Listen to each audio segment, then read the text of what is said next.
Magandang umaga mga ka-Big Time. Para sa ating update balita, binaliw landfill sa Cebu City gumuho, isa patay, 18 nawawala at pagtapon ng basura ipinatigil.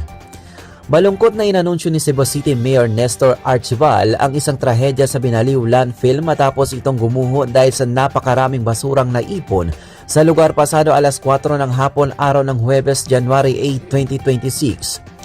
Ayon sa ulat na tanggap ng alkalde, tinatayang 74 na trabahante ang nasa binaliw landfill nang maganap ang insidente kung saan 27 sa kanila ang natabunan at natrap. Sa isinasagawang rescue operation ba ng alas 10 ng gabi, siyam na ang manggagawa ang nailigtas mula sa lugar habang isa ang kumpirmadong patay. Tinitiyak ng alkalde na hiningi titigil ang paghanap o hindi titigil sa paghahanap sa natitirang 18 manggagawa na hindi pa natatagpuan. Bukod pa rito, nangako rin ang pamahalaang lungsod na ibibigay ang lahat ng kinakailangang tulong sa mga biktima at sa kanilang mga pamilya. Nakatakda ring makipagpulong si Mayor Archival sa mga operator ng landfill ngayong araw upang talakayin ang mga agarang aksyon upang maiwasan mga susunod na aksidente.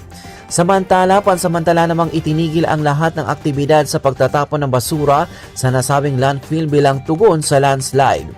Humihingi rin ng mga opisyal ng kooperasyon sa pasensya ng publiko at pinayuhan ang lahat na subaybayan ang mga mapagkakatiwalaang mapagkukunan para sa mga anunsyo kung kailan muling magpapatuloy ang normal na operasyon ng landfill.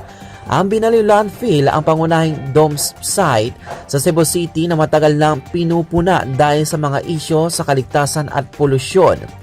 Sa katunayan, sa mga nakaraang taon, mayroon ding mga ulat ng pagguho ng lupa at pagguho ng isang bahagi ng landfill na nagdulot ng pangamba sa mga residente.